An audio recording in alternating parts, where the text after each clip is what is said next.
Baik, selamat siang yang saya hormati Bapak Profesor Teddy Chandra selaku dosen pengampu mata kuliah Manajemen Keuangan.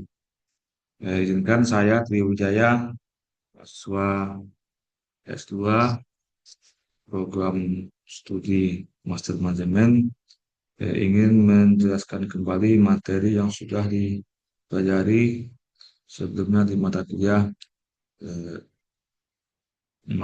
Manajemen Keuangan. Ikut saya share. Jadi di sini sudah terdapat soal yang cukup panjang dan cukup kompleks. Intinya memang soal ini dibuat panjang agar bisa mengakomodir seluruh pelajaran yang sudah diberikan di 7 pertemuan sebelumnya. Jadi soalnya, PT Pelita merencanakan untuk membuka usaha L dan S.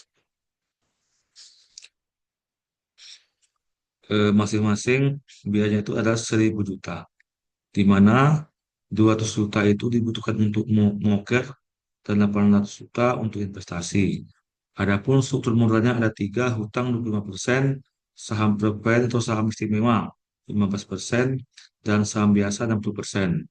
Selanjutnya juga diketahui data lainnya. Yang pertama, suku bunga yang dianggap bebas risiko adalah 6%. Ini mengacu ke suku bunga Bank Indonesia.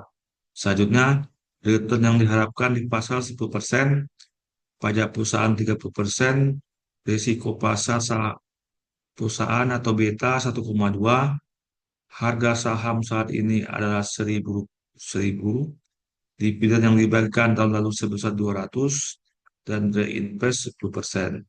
Jadi sebelum saya melanjutkan ke soal berikutnya, mungkin perlu dikasih penjelasan apa itu saham preference, saham biasa, kemudian juga tadi ada tadi istilahnya risiko pasar perusahaan 1,2. Jadi di sini kami jelaskan untuk beta atau risiko pasar itu menunjukkan pengaruh jika IHSG, return IHSG naik. Jika beta sama 1, artinya jika return IHSG naik 10%, maka return saham yang bersangkutan juga naik 10%. Dan begitu sebaliknya. Jika beta sama dengan 0,5, maka jika return IHSG naik 10%, maka saham yang bersangkutan naik 5%. Dan sebaliknya. Nah, apa artinya jika beta minus? Jika beta minus artinya jika return IHSG naik 10%, maka justru return sahamnya turun 10% dan sebaliknya. Jadi ini korelasi beta itu antara return IHSG dengan return saham yang bersangkutan. Kemudian ada lagi namanya tadi tiga struktur modal, ada hutang atau obligasi, ada saham preference, saham biasa. Apa perbedaan ketiga ini? Nah, untuk return atau bunga atau dividen itu ketiga-tiganya memiliki. Sedangkan untuk jika perusahaan rugi, maka hutang tentu akan dibalikkan. Saham preferen atau saham istimewa tentu juga akan dibalikkan.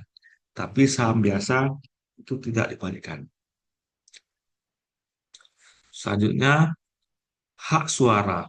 Hak suara hanya yang memiliki saham yang memiliki hak suara. Sedangkan hutang tidak memiliki. Kemudian jika likuidasi atau bangkrut, tentu hutang itu akan dibayar menjadi prioritas pertama, saham preferen dibayar untuk prioritas kedua, dan saham biasa untuk prioritas ketiga. Nah, untuk resiko itu hutang itu termasuk resiko rendah. Saham preferen sedang, saham biasa risiko tinggi. Return yang diharapkan untuk hutang itu returnnya rendah, saham preferen returnnya sedang, saham biasa returnnya tinggi. Artinya apa? Di sini kita bisa melihat berlaku prinsip eh, high risk, high return, low risk, low return. Jadi kalau hutang itu risikonya rendah dan returnnya juga rendah, namun saham biasa risikonya tinggi, returnnya juga tinggi. Jadi ini penjelasan singkat sebelum melanjutkan soal. Nah, kemudian kembali saya membacakan soal. Untuk mendapatkan dana ini, perusahaan akan menerbitkan obligasi sebesar 250 juta dengan nilai pari sebesar 1.000. Nilai pari ini maksudnya nilai nominal. Biaya emisi untuk menerbitkan obligasi adalah 75 per lembar. Biaya emisi adalah biaya untuk menerbitkan obligasi. Kupon yang ditawarkan adalah 12% per tahun, cukup tinggi. Obligasi tersebut diterbitkan selama 5 tahun. Untuk memenuhi kebutuhan dana investasi, perusahaan juga akan menerbitkan saham preferen, saham istimewa tadi, sebanyak 100.000 lembar dengan harga Rp1.500 per lembar. Dividen yang akan diberikan adalah sebesar Rp125 dan biaya emisi saham 2%. Selanjutnya, laba ditahan perusahaan yang bisa dimanfaatkan untuk mendanai investasi sebesar 300 juta. Sisanya dipenuhi dengan menerbitkan saham baru, di mana untuk menerbitkan saham baru itu dikenai biaya saham sebesar 2%. Nah, berikutnya, dengan investasi sebesar 1.000 juta, diharapkan akan diproyek cash inflow sebagai berikut. Jadi ini ada dua usaha, L sama S, tahunnya 5 tahun. Nah, 20%, 60%, 20% itu adalah untuk eh, kategori atau skenario. 20% pesimis, 60% moderat, optimis, 20%. Jadi kita diminta untuk menghitung apakah kedua usaha tersebut layak dilihat dari parameter payback, payback discount factor, NPV, IRR, dan MIRR, crossover, dan analisa risiko. Baik, kita langsung ke menjawab soal. Dari sini yang diketahui ini memang sudah saya siapkan template-nya supaya bisa cepat. Jadi ini semua adalah eh, yang diketahui dari soal. Selanjutnya, kita yang pertama adalah menghitung dulu nilai WACC. Nah, gimana cara menghitung WACC? Itu kita hitung dulu yang pertama modal. Modal tadi dari hutang. Nah, dari soal hutang itu sebesar dari obligasi maksudnya 250 juta. Selanjutnya saham preferen. Saham preferen tadi itu harga saham preferen 1.500 kali jumlah saham preferen 100.000 dikali 10 pangkat 6, 150. Selanjutnya modal sendiri laba ditahan dari soal itu adalah 300. Nah, tadi investasi itu jumlahnya adalah 1.000 juta. Jadi ini masih jumlahnya 700, supaya dia 1.000, maka saham baru itu nilainya sebesar 300 juta. Ya. Untuk menghitung komposisi ini sangat simpel, kita bagi dengan total. Kemudian supaya cepat kita kasih dolar dan kita tarik ke bawah, kemudian kita jumlahkan. Jumlahkan 100%. Nah, untuk menghitung cost of debt ya, atau hutang, itu kita membuat semacam cash flow juga dari tahun 0, 1, 2, 3, 4.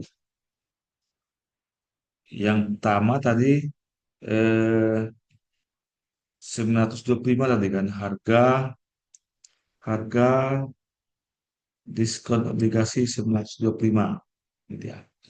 Kemudian setiap tahun kita harus mengembalikan atau ya, membayarkan obligasinya sebesar nilainya adalah 12% kupon obligasi dikali eh, harga pari obligasi 120. Tahun kedua sama, kita mengembalikan demikian. Tahun ketiga, tahun keempat, dan di tahun kelima sama, namun kita balikan pokoknya 1.000. Nah, ya. Jadi ini negatif ya, negatif. Nah, untuk biaya bunga kita bisa menghitung dari IRR. Kita klik IRR, kita tarik. dapat 14,19%. Itu biaya bunga. Sedangkan kita ingin menghitung cost of debt-nya yaitu I, itu adalah interest bunga 14% dikali satu kurang tax atau pajak 30%. Gitu ya. Jadi di sini kita bisa melihat rupanya pajak itu memiliki manfaat juga, yaitu untuk mengurangi biaya hutang. Yang harusnya 14,19% bisa dikurangi menjadi 9,94%. Jadi ini kita rate 9,9%. Oke. Selanjutnya kita menghitung saham preferen. Saham preferen itu kita bisa menghitung tadi dividennya adalah 125. Dividen 125. Kemudian harga saham preferen itu adalah 1.500 dikali satu kurang. Ada tadi biaya emisi saham preferen 2%. Oke. Apa kita hmm, dapat kita tunggu ya salah ini 125 dibagi ini kali atau kali ini tutup kurung. Oke, 8,5%. Nah, selanjutnya untuk menghitung modal sendiri itu sini ada rumusnya ya. Ada dua rumusnya, tapi kalau kita lihat dari yang diketahui, kita menggunakan rumus yang kedua. KS sama dengan RF tambah RM kurang RF kali beta. Jadi langsung kita hitung. RF yaitu 6% tambah 6% tambah return RM, return margin 10% kurang RF lagi 6% dikali beta. Nilainya 10,1%. Selanjutnya saham baru. Saham baru itu sebenarnya saham modal sendiri, namun kita perlu mengeluarkan biaya 2% untuk menerbitkan eh, obligasi. Jadi di sini 1 kurang 2% tadi untuk saham biasa. Dapat ya 11,02% itu. Jadi wajar ya saham cost of biaya saham lebih besar dari biaya mula sendiri karena dibutuhkan biaya untuk pengurusan penerbitan saham. Nah, setelah dapat, kemudian kita buat ini COC, cost of capital. Itu dikalikan komposisi dikali cost. Ini selanjutnya kita tarik ke bawah. Ini kalau kita tambahkan, ini yang disebut dengan WACC. Jadi WACC itu weight average cost of capital itu menunjukkan eh, persen dari struktur modal yang digunakan. Baik, WACC sudah kita dapatkan, selanjutnya kita akan menghitung NPV, IRR, dan MIRR. Nah, ini udah di sesuai soal ya, udah kami bisa buat percepat. Nah, sekarang kita mau menghitung rata-rata. Nah, gimana cara menghitung rata-rata? Itu simple. Ini aja 150 kali 2% ditambah 200 dikali 60% ditambah 250 kali 20% sama dengan biar cepat yang tetap kasih dolar dolar dolar dolar kita tarik ke bawah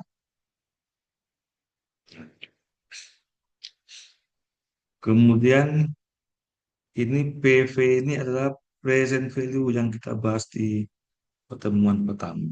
Rumusnya ini belum saya siapkan bercepat, yaitu FP atau future value ini maksudnya dibagi satu tambah itu berarti WACC-nya di pangkat tahun keberapa dia di tahun pertama. Jadi ini kalau mau kita cara malasnya ini kita dolarkan. Kita dolarkan. Nah, dapat ya. Nah, untuk menghitung NPP itu bisa dengan cara dijumlahkan. Kalau dijumlahkan, oh jadi gini, Mam.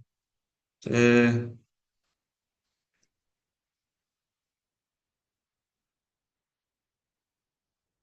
tunggu, berarti kita mau menghitung. Jadi gini, dalam suatu kajian kelayakan itu biasanya investor pengen mengetahui yang pertama berapa waktu pengembalian modal, itu yang pertama. Yang kedua berapa laju pengembalian modal, dan yang ketiga adalah berapa nilai sisa jika eh, umurnya umur tenisnya sudah habis. Nah, sini kita menghitung dulu untuk payback-nya. Nah, untuk menghitung payback ini dibuat di ketik 1.000 ya, karena tadi kan 1.000 ya, 1.000. Untuk menghitung payback itu minus 1.000, minus 1.000 dikurang 200 pengemurannya, 800, sama 800 dikurang 250. Aduh, tunggu. Oh, salah. Statik. Nah, 550 dikurangi lagi jadi 300, 250. Nah, 250 ini selanjutnya ini dibagi 350, satu satu satu, 350 kali 12, 8,57. 8,57 ini maksudnya 8,57 bulan. Untuk menghitung hari, 8,57 kurang 8 kali 30. Artinya apa? Di sini kita bisa melihat untuk bentar, Pak Ibu, untuk waktu pengembalian modal itu 3 tahun. 3 tahun, 8 bulan, ini tuh, 8 bulan, tambah lagi dengan 17,14 hari atau 18 hari. Jadi, waktu yang dibutuhkan untuk pengembalian modal untuk usaha adalah 3 tahun, 8 bulan, 18 hari. Namun, payback ini memiliki kelemahan. Kelemahannya adalah yang pertama, dia tidak memperhitungkan nilai waktu dari uang. Karena yang 250, 300, 350 itu adalah nilai yang akan datang gitu. Jadi kalau dikonversikan ke saat ini, itu dia tidak menghitung demikian. Nah, jadi itu kemudian juga dia tidak memperhitungkan nilai sisa setelah balik modal. Nah, jika kita memperhitungkan nilai waktu, maka di sini kita ada namanya payback discounted value. Jadi di sini kita bisa menghitung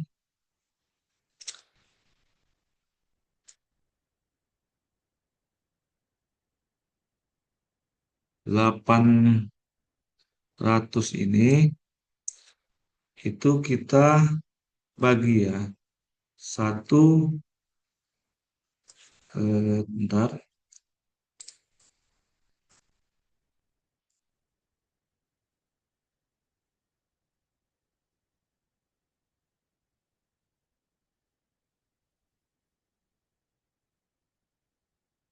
maaf. Jadi langsung aja tadi minus 1.000 dikurang dengan, nah ini kan tadi udah kita hitung tadi apa ya, eh, waktunya.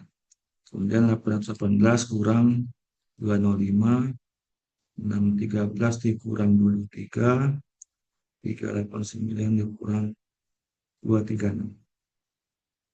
Nah, selanjutnya baru 153 dibagi 224 dikali 12. 7,51. Selanjutnya 7,51 kurang 7 kali 30.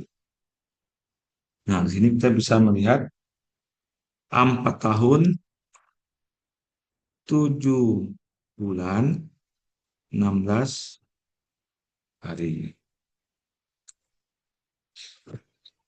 Jadi kalau sebenarnya jika muncul pertanyaan mana yang lebih akurat, tentu kalau kita menghitung uang dari dimensi waktu, yang lebih akurat adalah yang dengan ini 4 tahun 7 bulan 16 hari. Nah, jadi untuk kita sudah menghitung payback period ya, baik dengan tanpa menghitung dimensi waktu maupun dengan menghitung dimensi waktu. Kemudian kita juga perlu menghitung NPP. NPP ini maksudnya adalah eh, nilai nilai investasi jika sudah lifetime waktunya sudah berakhir. Jadi NPV itu 91,67, artinya dengan uang yang kita investkan sebanyak 1.000 juta dan setelah 5 tahun kita masih ada nilai sisa sebesar 91 juta. NPV ini bisa dihitung dengan menjumlahkan ini atau kita bisa menghitung sama dengan NPV. NPV kita klik BACC, kemudian kita klik rata-ratanya, tutup kurung, tambah 1.000. Sama, sama. Kemudian kita bisa menghitung IRR lagi. IRR itu langsung aja, ya,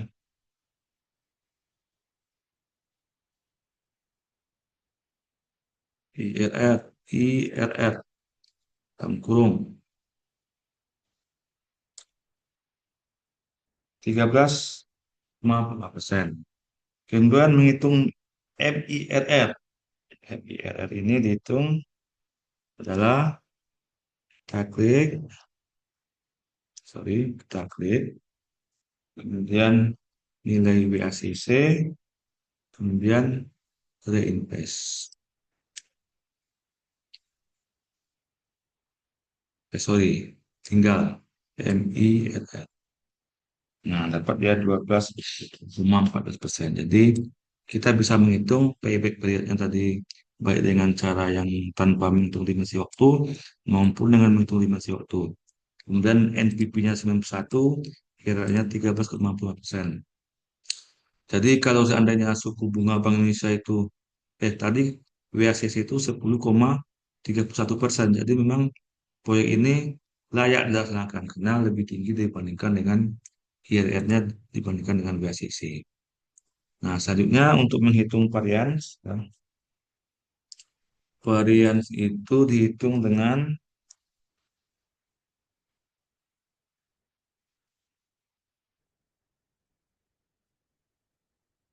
ini dikurang rata-rata dipangkat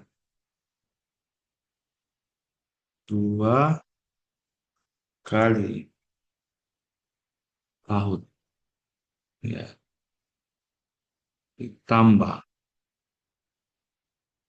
ini dikurang ini dipangkat 2 kali tahunnya,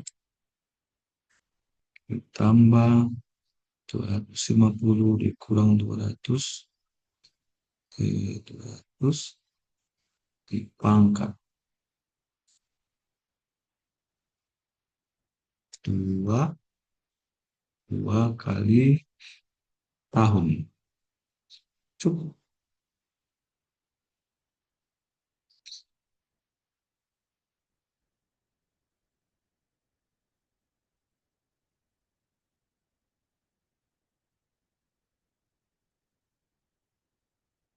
Maaf, salah.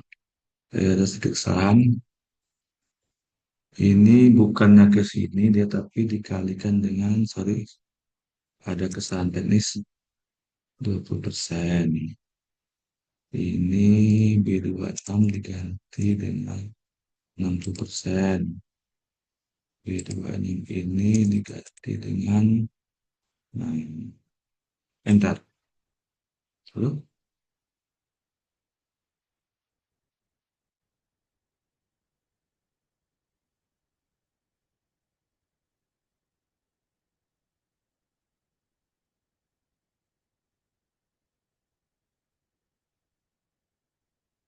ini Pak ya.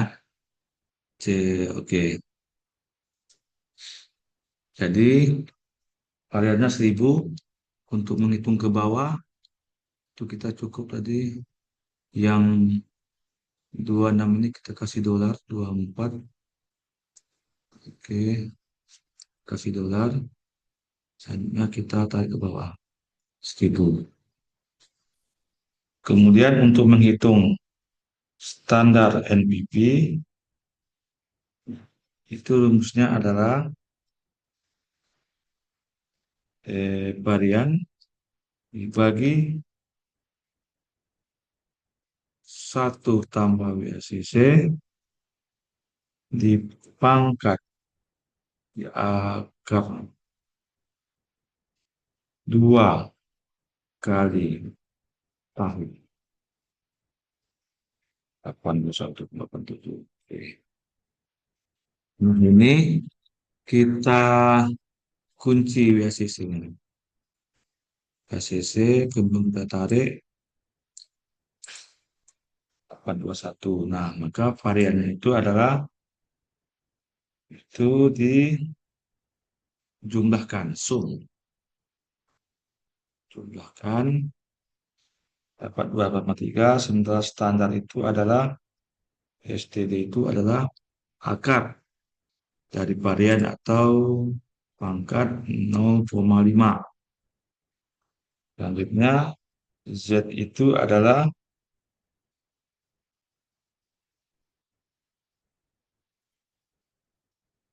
untuk Z,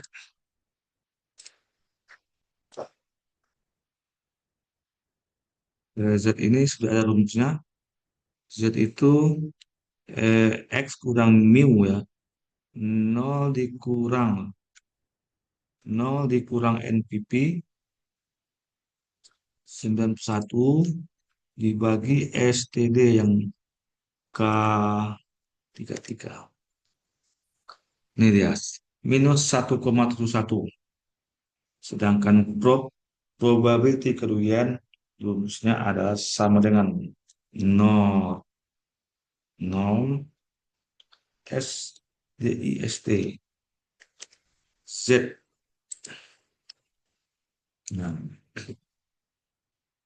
jadi probabilitas ruginya 4,35%. Jadi demikian. Ini untuk usaha L.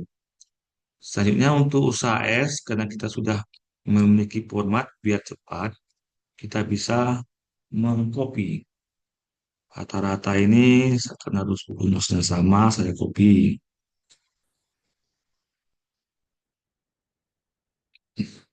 Selanjutnya, PV ini rumusnya sama, saya copy. Nah, sesudah itu baru dihitung payback. Paybacknya seperti yang tadi. Di mana ini sama minus eh, payback 1000 dikurang 500. Lanjut 500 dikurang 340. Sorry, ada kesalahan. Nah, nah, kemudian baru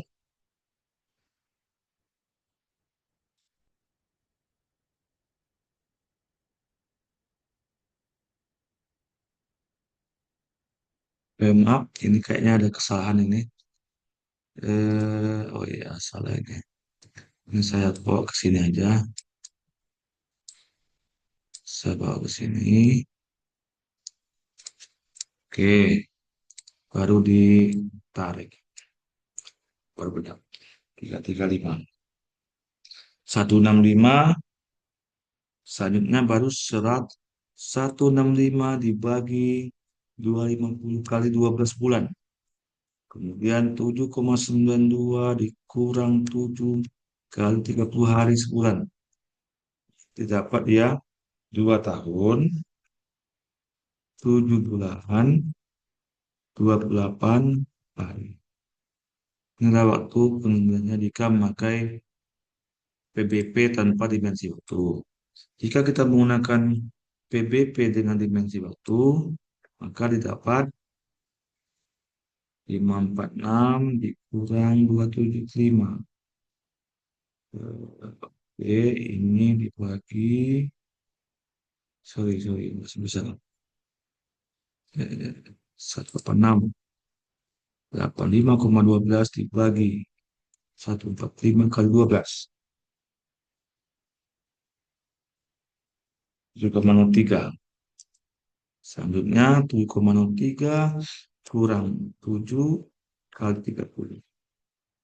Sehingga 3 tahun,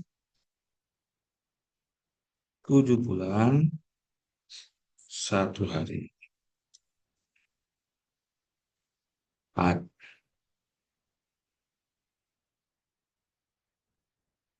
Selanjutnya tadi sama ya, untuk menghitung NPP tadi ditambahkan, kita tambah, ini sama rumusnya ini. Saya copy aja lebih cepat. 136, lihat aja ini saya copy juga. 17% dan 12, sorry, FIRR itu ada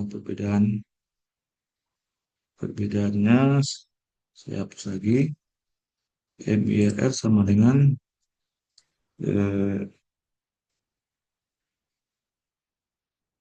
minus include PACC reinvest, oh ya sorry, reinvest berarti di sini.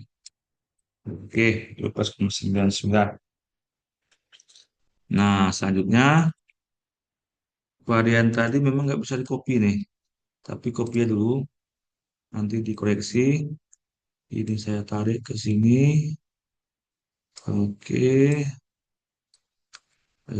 tarik 6.000. 6.000 jadi 375. Oke, ini juga ditarik lagi. Tarik, tengok rumusnya.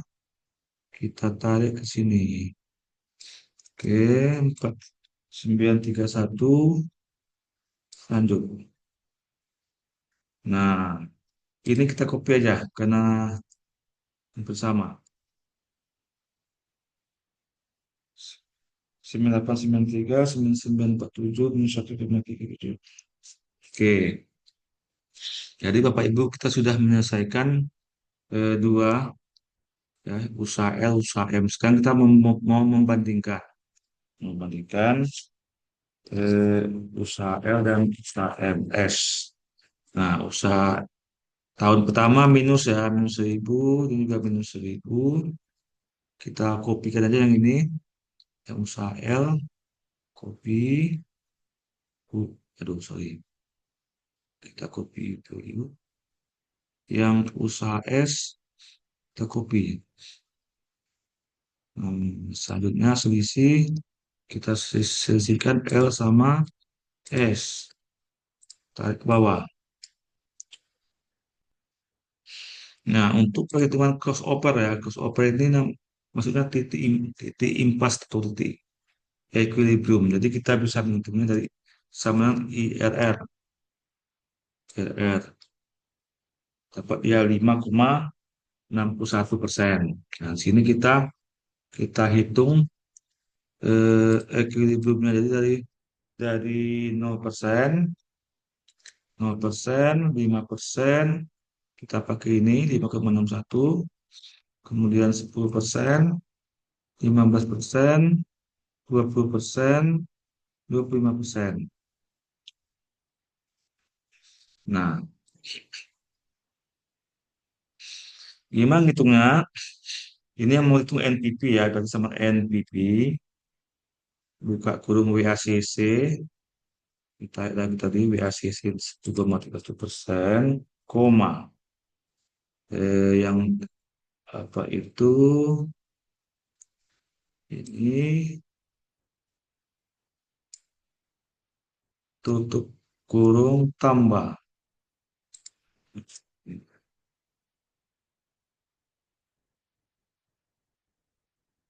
Sorry, sorry. Eh,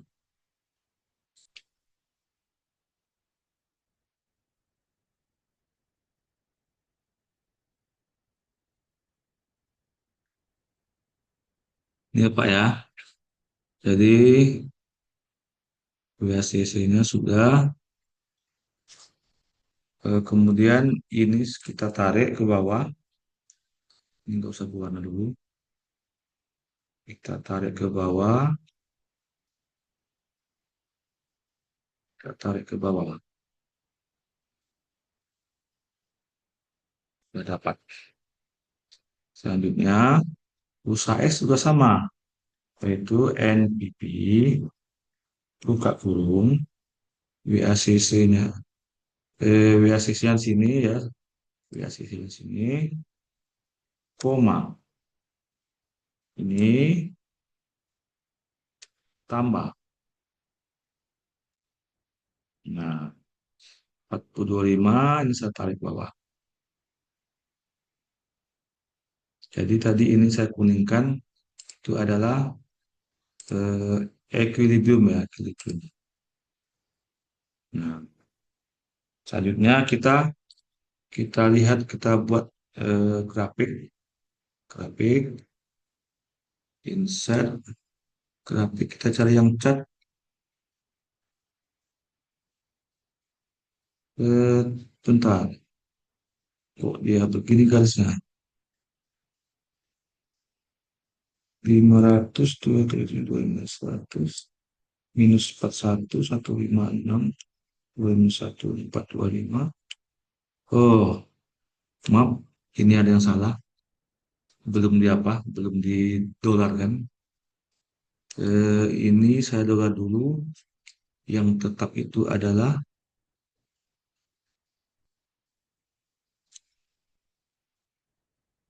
ini ya,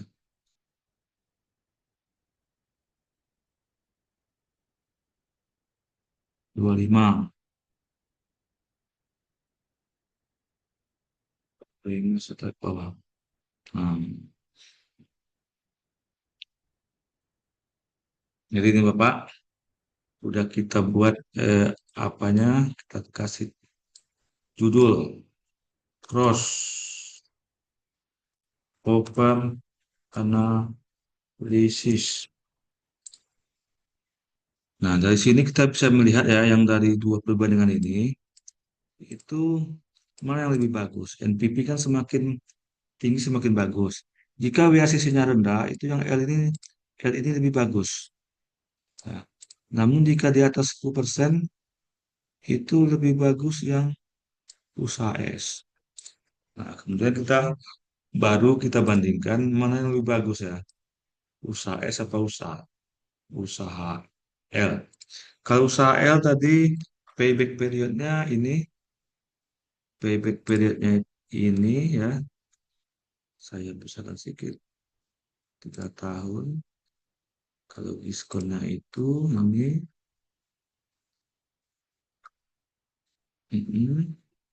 NPP-nya adalah 96, 91 ya tadi 91, GR-nya sama MPRR. Sorry, IRR-nya 13%. Kasih MIRR-nya sebesar 12,99%. Probabilitas kerugian 4,39%. 3 tahun 18 hari, 4 tahun 13,4. Terus ini MIR salah kamar ini. 12,14. Oke. Selanjutnya yang sama juga untuk S. S ini S. Ini dia 2 tahun 2 bulan. Saya tarik dengan menghitung dimensi waktu 3 tahun. NPP-nya adalah 136, IRR 17%, MIRR 2,99, dan proses kerugiannya 8,47. Jadi kalau kita lihat Bapak semua, antara L sama dengan S, payback-nya lebih cepat yang S. Yang S lebih cepat dengan waktu. NPP lebih besar NPPS. IRR lebih besar IRRS. MIRR-nya lebih besar yang S. Namun untuk probability risiko kerugiannya lebih besar pula usaha S ini. Artinya lebih bagus yang usaha L. Nah, jadi memang kesimpulannya di, eh, relatif lebih bagus ya untuk kelayakan daripada usaha S. Namun baik dari segi payback period, NPP, IRR, MMN, namun dia memiliki risiko kerugian yang tinggi. Jadi kalau kita lihat tadi di analisa cost over, usaha S itu di WACC yang rendah, dia kurang bagus. Namun jika WACC-nya itu lebih tinggi, maka usaha S ini lebih tinggi NPV-nya dibandingkan dengan usaha L. Demikian. Jadi demikian Pak Profesor Teddy Chandra untuk mata kuliah eh, manajemen keuangan yang saya jelaskan. Eh, saya ucapkan terima kasih atas waktunya dan saya sudahi dengan selamat sore. Terima kasih.